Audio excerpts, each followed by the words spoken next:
العلی العظیم من الشیطان اللعین الرجیم بسم اللہ الرحمن الرحیم الحمدللہ رب العالمین الصلاة والسلام علی سیدنا و نبینا و شفیعنا و طبیب قلوبنا و مولانا و مقتدانا بالقاسم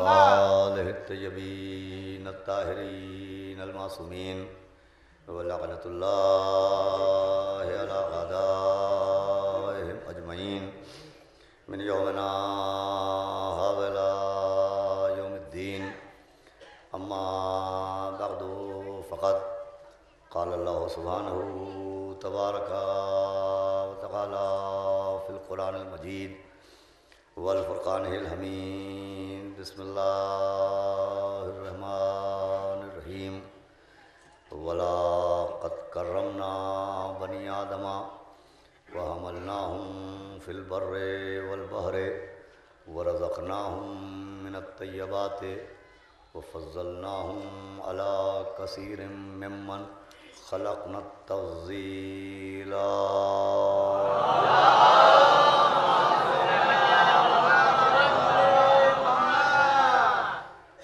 عزیزان سرکار سید الشہداء اور سوگواران اسیران کربلا بطفیل چہاردہ معصومین علیہ السلام اور خصوصاً بتائید و توفیق معصوم عالم حضرت بطول بنت رسول جناب فاطمہ الزہرا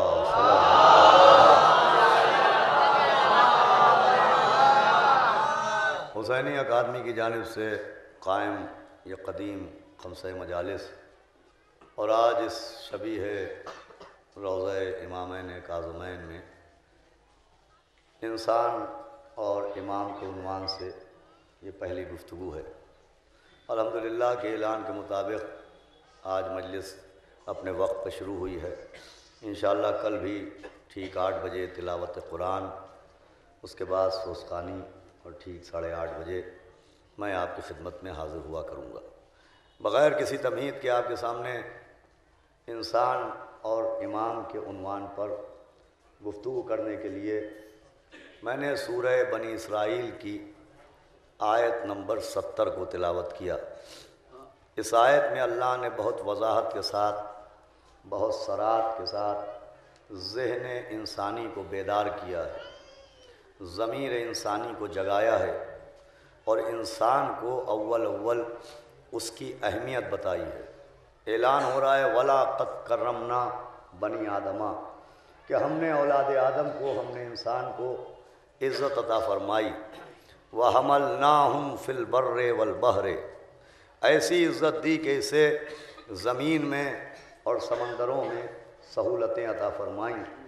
وَرَزَقْنَاهُمْ مِنَ الطَّيِّبَاتِ اور اس انسان کو ہم نے اتنی عزت دی کہ اسے رزق طیب عطا کیا۔ وَفَضَّلْنَاهُمْ اور ہم نے اس کو بہت سی فضیلتیں عطا کی۔ دیکھیے سورہ بنی اسرائیل کی آیت نمبر 70 ہے، جس میں اللہ نے انسان کو اس کی عزت، اس کی اہمیت، اس کی خلقت، اسے عطا کی جانے والی سہولت، اسے عطا کی جانے والی فضیلت سے آگاہ کیا۔ ایک صلوات پڑھ دیں۔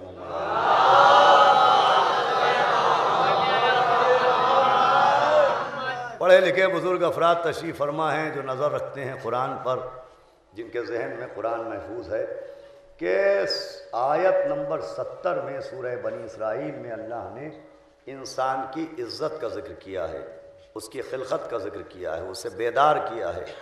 اور جیسے ہی یہ آیت تمام ہوئی ویسے ہی 71ویں آیت میں اعلان ہوا بسم اللہ الرحمن الرحیم یوم ندعو کل اناس بامامہم کہ ہم محشر میں اس انسان کو اس کے امام کے ساتھ بلائیں گے۔ صلوات بھیجے محمد والے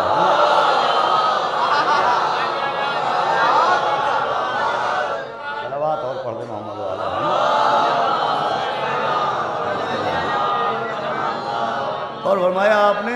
سورہ بنی اسرائیل ایک ہی سورہ ہے، ایسا نہیں ہے کہ ایک آیت کسی اور سورے کی ہو اور دوسری آیت کسی اور سورے کی ہو، بلکہ ایک ہی سورہ اور 70ویں آیت میں اللہ نے انسان کی عزت کا ذکر کیا، اور 71ویں آیت میں اللہ نے امام کی اہمیت کا ذکر کیا۔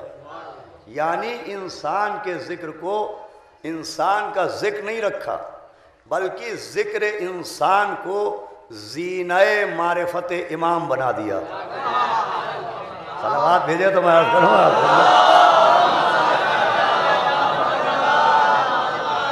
لیکن آپ رب دیکھیں موضوع کو اور آیتوں کو دیکھیں کہ 70ویں آیت میں انسان کا ذکر ہے، 71ویں آیت میں امام کا ذکر ہے۔ پہلے انسان کو اس کی اہمیت سمجھائی، انسان کو اس کی امپارٹنس سمجھائی، انسان کو اس کو عطا کی جانے والی سہولت سمجھائی، اسے اس کی فضیلت سمجھائی، سوئے ہوئے ذہن کو جگایا کہ اپنے آپ کو سمجھو کہ ہم نے تمہیں کتنی عزت دی ہے، اور جب تم اپنی عزت سے آگاہ ہو جاؤ تو سوچو کہ تم کو ہم نے ہدایت لینے کے لیے خلق کیا ہے، امام کو ہدایت دینے کے لیے خلق کیا۔ جب ہدایت لینے والا انسان ایسا ہے تو پھر ہدایت دینے والا امام کیسا ہوگا؟ صلوات پڑھیں محمد والا۔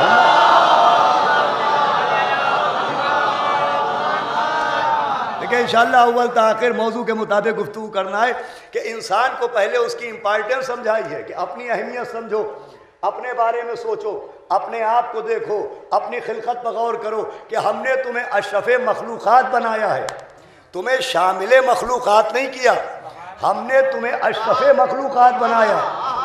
اب تم اپنی عزت پر غور کرنے کے بعد سوچنا کہ جب تم ایسے ہو تو جو امام اللہ نے اپنے نور سے بنایا ہے وہ کیسا ہوگا؟ جب تمہیں اتنے اختیار دیے، جب تمہیں اتنی عزت دی تو پھر امام کو کتنی عزت دی ہوگی، امام کے پاس کتنے اختیار ہوں گے۔ بھائی قرآن انسان کو سمجھا رہا ہے، جگا رہا ہے کہ تم اپنے آپ کو ایک چلتا پھرتا جسم نہ سمجھنا، صرف ایک گوشت و ہڈیوں کا مجموعہ نہ سمجھنا، تم پہلے اپنے آپ کو سمجھو۔ اسی لیے مولا متقیان جناب امیر المومنین غالب کل غالب نے فرمایا کہ اس انسان کے اندر ایک عالم اکبر مخفی ہے، خود انسان کے اندر ایک یونیورس ہے، ایک پوری کائنات ہے، ایک پوری دنیا ہے، خود انسان کے اندر ایک یونیورس ہے، ایک دنیا ہے۔ اور پھر مولا متقیان نے فرمایا کہ خود انسان بھی ایک کتاب ہے۔ ذرا توجہ سنیے گا تو موضوع آسان ہو جائے گا آج ہی سے کہ مولا کائنات نے انسان کو بھی کتاب کہا ہے، یعنی انسان بھی ایک چلتی پھرتی کتاب ہے۔ اللہ نے اعضائے انسان کو بھی اوراق کتاب انسانی بنایا کہ اگر تم کتابیں نہیں پڑھ سکتے، رسالے نہیں پڑھ سکتے، روایتیں نہیں پڑھ سکتے، حدیثیں نہیں پڑھ سکتے تو اپنی کتاب ذات کو پڑھو۔ ایسا صلوات کا سہارا دے تو بات کروں آپ کو۔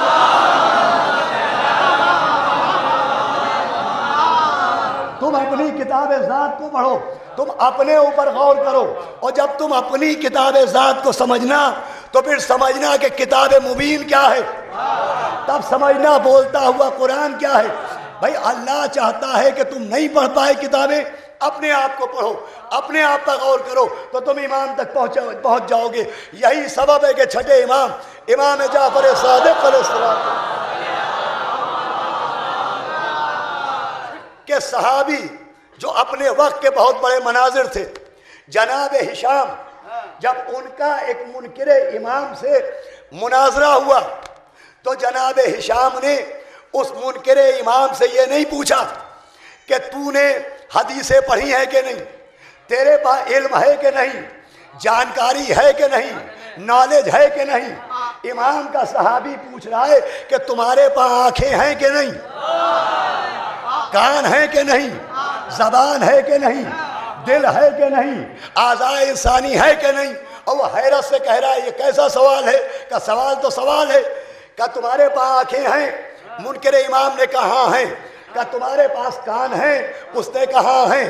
کہا زبان ہے؟ کہا ہے۔ کہا اس سے کیا کام لیتے ہو؟ کہا آنکھیں آلہ بصارت ہیں، کان آلہ سماعت ہیں، زبان ذریعہ گویائی ہے، ذریعہ گفتگو ہے۔ پھر ہشام نے کہا تمہارے پاس دل بھی ہے کہ نہیں؟ تو کہا دل بھی ہے۔ کہا دل سے کیا کام لیتے ہو؟ کہا ارے بھائی دل تو پورے جسم کا امام ہے، جو آنکھوں سے دیکھتا ہوں اس کی تصدیق دل کرتا ہے، جو کان سے سنتا ہوں اس کی تصدیق دل کرتا ہے، جو زبان سے بولتا ہوں اس کی تصدیق دل کرتا ہے۔ تو ہشام نے کہا اچھا یہ دل جسم کا امام ہے؟ تو اس نے کہا ہاں۔ تو ہشام نے کہا اتنی سی بات سمجھ میں نہیں آئی؟ ارے جس اللہ نے اتنے سے جسم کو بغیر امام کے نہیں بنایا،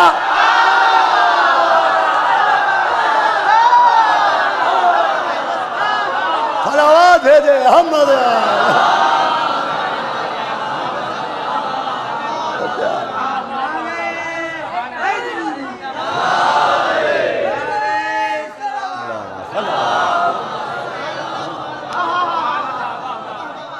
دیکھیے آپ نے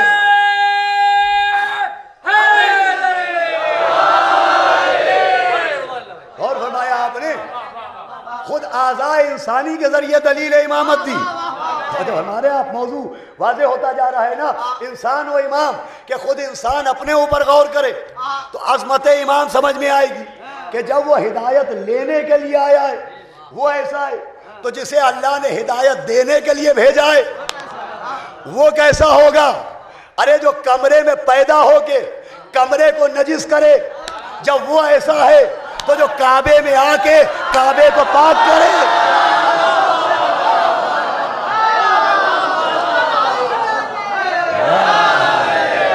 صلوات کا سہارا دے محمد و آل محمد۔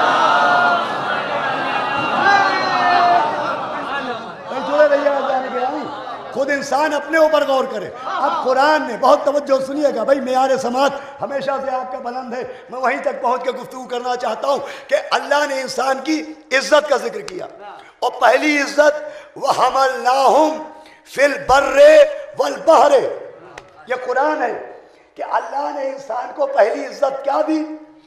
وَحَمَلْنَاهُمْ فِي الْبَرِّ وَالْبَحْرِ، کہ اللہ نے انسان کو اتنی عزت دی کہ اسے زمین میں اور سمندروں میں اٹھایا۔ حمل کہتے ہیں اٹھانے کو، چونکہ ماں شکم میں بچے کو اٹھائے رہتی ہے لہذا حاملہ کہلاتی ہے۔ صلوات بھیجے محمد و آل محمد۔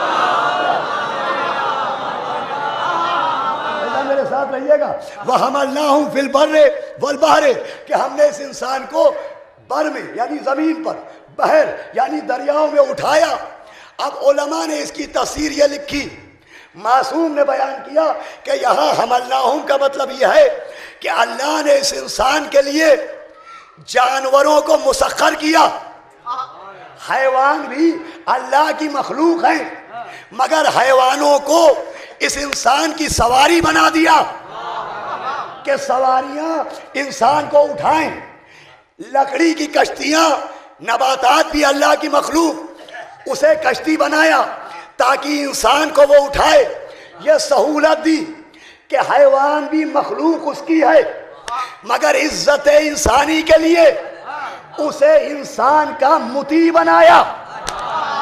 بھائی ذرا مشکل سی چیز ہے، اگر مشکل کشا چاہیں گے تو آسان ہوگی۔ ایک صلوات کا سہارا دے محمد۔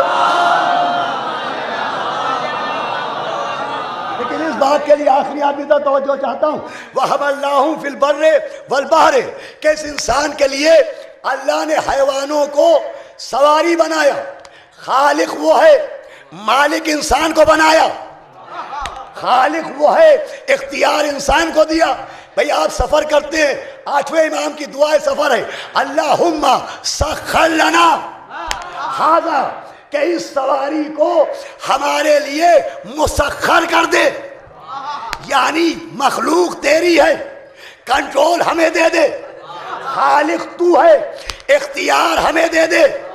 انسان کو عزت دی کہ اللہ نے اپنی مخلوق کا اختیار انسان کے ہاتھ میں دیا کہ مخلوق میری ہے، چلے گی تمہارے اشارے پر. کیا فرمایا؟ خلق میں نے کیا، کنٹرول تمہیں دیا. یہ عزت انسان کی علامت بنی. تو اگر اونٹ ہمارے اشارے پر چلے تو یہ عزت انسانی کی دلیل. جانور ہمارے اشارے پر چلے تو یہ عزت انسانی کی دلیل. تو اگر چاند نبی کے کہنے سے دو ہو جائے، سورج علی کے لیے مغرب سے پلٹ آئے، ستارہ در زہرا پہ اتر آئے. جملہ آپ کے حوالے کرنا چاہ رہا ہوں. زمین کی مخلوق کا انسان کے اشارے پر چلنا انسان کے اختیار کی دلیل. آسمان کی مخلوق کا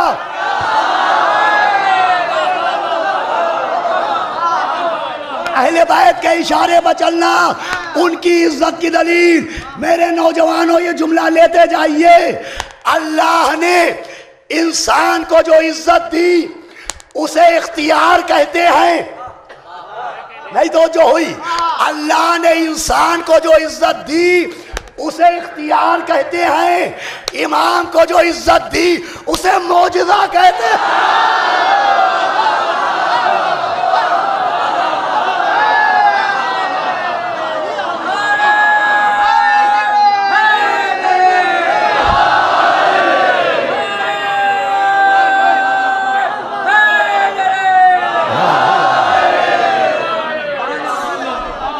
صلوات اور پڑھے محمد و آل محمد.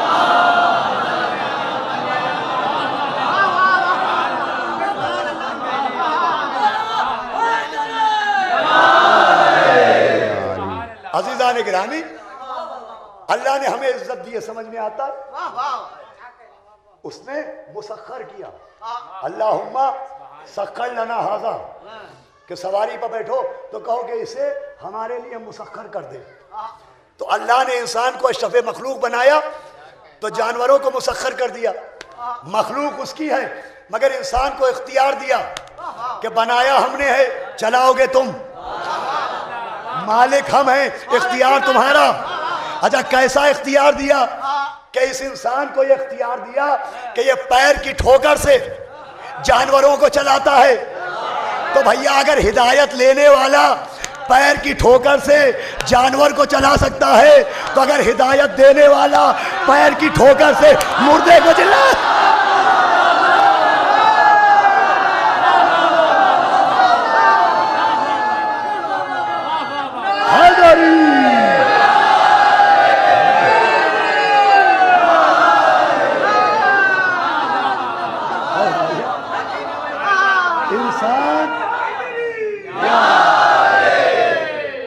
انسان اور امام، ارے اپنے آپ کو سمجھیے پھر امام کو سمجھیے گا کہ جب ہدایت لینے والا ایسا تو ہدایت دینے والا کیسا ہوگا. انسان کو اتنا اختیار دیا. آج دیکھیے جانور تو جانور، گھوڑا تو گھوڑا، اونٹ تو اونٹ. آج انسان ستاروں پر کمندے پھینک رہا ہے، مارش پر جانا چاہ رہا ہے، چاند پر پہنچ چکا ہے. کیسے پہنچ گیا؟ کس وجہ سے پہنچ گیا؟ کہ صاحب اللہ نے اختیار دیا، انسان نے علم حاصل کیا، چاند پر پہنچ گیا، مریخ پر پہنچ گیا. یہ اختیار انسانی. یہی انسان تو 100 برس پہلے بھی تھا، یہ چاند پر کیوں نہ جا پایا؟ بھئی ذرا میرے ساتھ رہیے گا. یہی انسان 200 برس پہلے بھی تھا، چاند پر کیوں نہ پہنچ پایا؟ قذاب اختیار تھا، علم نہیں تھا. نہ جانے آپ کو کہاں پہنچانا چاہ رہا ہوں. انسان کو اللہ نے اختیار دیا تھا مگر استعمال اختیار کے لیے جو علم تھا وہ نہیں تھا. تو 200 برس پہلے کا انسان چاند پر نہیں پہنچا اس لیے کہ علم نہیں تھا. اس کا مطلب جس کے پاس علم نہ ہو وہ چاند پر نہیں جا سکتا. تو پھر جو ان پڑھ ہو معراج پر کیسے چلا گیا؟